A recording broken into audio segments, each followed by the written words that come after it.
तो गाइज हम लोग आज स्टार्ट करेंगे क्लास 12 बिहार बोर्ड का एक इंटरेस्टिंग चैप्टर। और मैं आपको इस सीरीज में पूरी कोशिश करूंगा, पूरी एकदम मतलब हमेशा मैं बोल देता हूँ ये कराऊंगा वो कराऊंगा, नहीं करा पाता हूँ। लेकिन इस बार बिहार बोर्ड का इंग्लिश का कंप्लीट हम लोग पोएम करेंगे। ठीक है।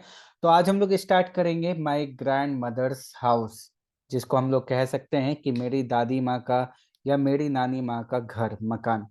तो ये सुंदर सी एक पोयम है जिसको कि कमला दास ने लिखा है। और कमला दास क्या है, एक मतलब बहुत ही प्रसिद्ध हिंदी की भी कह सकते हो। हिंदी की तो उतना इन्होंने कुछ काम नहीं किया है, लेकिन इंग्लिश और मलयालम के फील्ड में इन्होंने खतरनाक काम किया है, बहुत अच्छा काम किया है।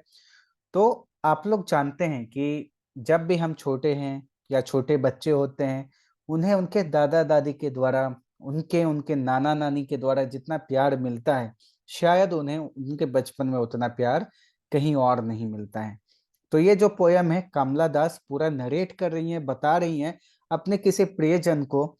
और ये बताती हैं कि किस प्रकार से इनके बचपन में इनके दादा दादी के द्वारा या इनके नाना नानी के द्वारा इन्हें प्यार दिया जाता था। तो ये काफी इंटरेस्टिंग स्टोरी है। और इसको हम लोग थोड़ा सा अभी स्टार्ट करते हैं। और यहाँ पे चीजें क्या हैं, काफी आसान है। अगर पोयम को हम समझना चाहें तो पोयम समझना कोई भारी बात यहाँ पे नहीं है। तो अभी आप स्क्रीन पे देख सकते हो। तो ये पोयम हमारा स्टार्ट होता है कमला दास के बचपन के एक्सपीरियंस के साथ। वो अपनी भावनाओं को शेयर करती हैं, बताती हैं कि जब वो छोटी थी तो वो अपने दादा दादी के घर जाती थी, या वो अपने जब नाना नानी के घर जाती थी तो उन्हें कैसा फील होता था। और उन्हें बचपन में जैसा प्यार वहां मिला आज तक कहीं नहीं मिला। तो कमला दास के बारे में अगर हम लोग बात करें तो कमला दास born on March 31st, 1934, poet and short story writer, has earned a respectable place in both English and Malayalam literature.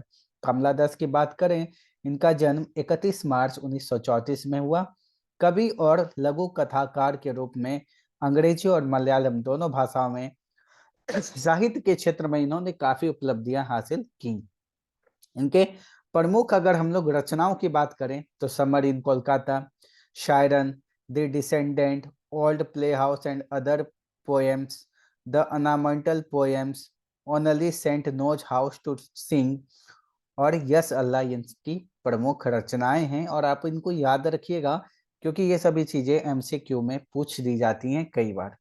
हम लोग पोएम को स्टार्ट करते हैं और इस वीडियो को बनाने का मेन पर्पस है कि आपका पोएम का रिवीजन हो और आपको चीजें समझ में आए, याद रहें। इससे पहले दो तीन वर्ड है जिसका मैं मीनिंग आपको बता देना चाहूंगा।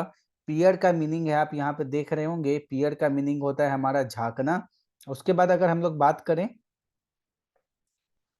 वाइल्ड, वाइल्ड का यहाँ पे मीनिंग है कुछ चाहने की प्रबल भावना। ऐसे तो एक वर्ड का कई मीनिंग होता है, लेकिन यहाँ पे क्या सुटेबल है उसके अकॉर्डिंग हम लोग बात कर रहे हैं। ब्रोडिंग का मतलब है डराने वाला और डिस्पायर्ड का मतलब है निराश होना। ये सभी जो वर्ड मीनिंग है इस चैप्टर से रिलेटेड है। मैंने फिर से कह दिया कि एक वर्ड के कई सारे मीनिंग्स हो सकते हैं। सो ऐसा नहीं है कि आपको इसके मीनिंग्स में कंफ्यूज होना है। जो इस चैप्टर के अकॉर्डिंग सुटेबल है वो इसको यूज किया गया है। ठीक है। अब हम लोग पोएम की शुरुआत करते हैं। तो इसको मैंने अपने अकॉर्डिंग थोड़ा सा डिवाइड कर दिया है। आप यहाँ से पढ़ने के बाद अगर चाहो तो एक बार टेक्स्ट बुक से भी रीडिंग लगा सकते हो, आपके लिए आसान होगा। हालांकि चीजें यहाँ भी मैंने काफी सिंप्लीफाई कर रखी हैं। तो कहता है कि there is a house now far away where once I received love. Kamala Das अपने प्रियजन को कहती है एक घर है यहाँ से काफी दूर, यानी अभी प्रेजेंट सिनारियो में कमला दास शहर में रह रही हैं। वो अपने प्रियजन को बता रही हैं कि there is a house now far away where once I received love. एक घर यहाँ से काफी दूर है जहां मुझे बहुत प्यार मिला करता था। एक समय था कि जहां मुझे बहुत प्यार मिला। दैट ओमेन डाइड, लेकिन उस घर में रहने वाली महिला अब नहीं रही, वह मर चुकी हैं। The house withdrew into silence, और उनके जाने के बाद उस घर में पूर्ण तरीके से सन्नाटा छा गया है, शांति छा गई है। Snakes moved among books, I was then too young to read and my blood turned cold like the moon। बोलते हैं जब मैं उस घर में जाया करती थी अपने बचपन के दिनों में, बहुत सारी किताबें थी, लेकिन उस समय मैं उन किताबों को पढ़ने के लायक नहीं थी, मतलब वो सभी किताबें मेरी समझ के बाहर थी। आज उन्हीं किताबों के बीच में देख सकती हूँ कि वहां सांप लेट रहे हैं, पूर्ण तरीके से सन्नाटा छा गया है और उस घर में देखने वाला कोई नहीं है।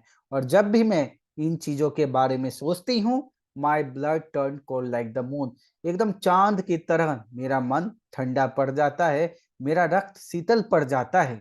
ये कहती है कमला दास अपने प्रियजन को। मैंने यह हिंदी भी लिखा है, तो आप इसका भी हेल्प ले सकते हो।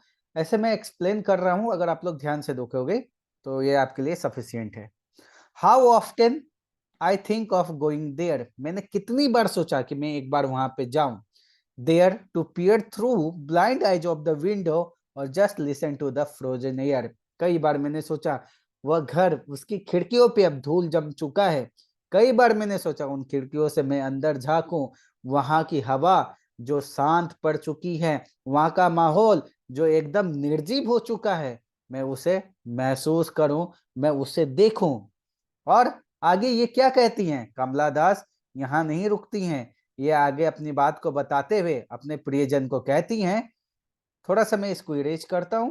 कहती हैं, or in wild despair, pick an armful of darkness to bring it here to lie behind my bedroom's door like a brooding dog। और ये कहती है मैं वहां जाऊं और वाइल्ड डिस्पायर, वहां जो इतनी गहरी निराशा फैली हुई है, उस निराशा को अपने बाहों में समेटते हुए यहाँ शहर ले आऊं और अपने बेडरूम के पीछे उसे कुछ इस प्रकार से रख दूं, कुछ इस प्रकार से छोड़ दूं, जैसे कि एक ब्रूडिंग डॉग होता है, जैसे कि एक भयंकर डरावना कुत्ता होता है। You could not believe darling, प्रिय तुम विश्वास नहीं करोगे। कैन यू, क्या तुम करोगे, that I lived in such a house and was proud and loved, कि मुझे एक समय वैसे घर में इतना ज्यादा प्यार मिला, इतना ज्यादा सम्मान मिला, इतना ज्यादा लोग मुझसे अटैच थे। आई हु हैव लॉस्ट, और आज वो सभी चीजें मुझसे जा चुकी हैं। और आज क्या सिनारियो है, I who have lost my way and beg now at strangers doors to receive love at least in a small change. आज के समय मैं इस शहर में एक दरवाजे से दूसरे दरवाजे भटकती हूँ कि मुझे कहीं वैसा प्यार मिल जाए, मुझे अपने मिल जाए, लेकिन आज के दुनिया में ऐसा कोई नहीं है। तो आपने वीडियो को देख लिया, वीडियो पसंद आया, लाइक शेयर सब्सक्राइब करना, और भाई बने रहना, कमेंट करके बताना कि कैसा लगा लेक्चर। बने रहना, मैं इंग्लिश हिंदी के आपके सभी भी पोर्शन को कोशिश करूंगा कि कंप्लीट करा दूं, बाकी सब्जेक्ट के प्रीवियस ईयर क्वेश्चन कराने की कोशिश रहेगी। तो मिलते हैं नेक्स्ट वीडियो में, अपना और अपनों का ध्यान रखना।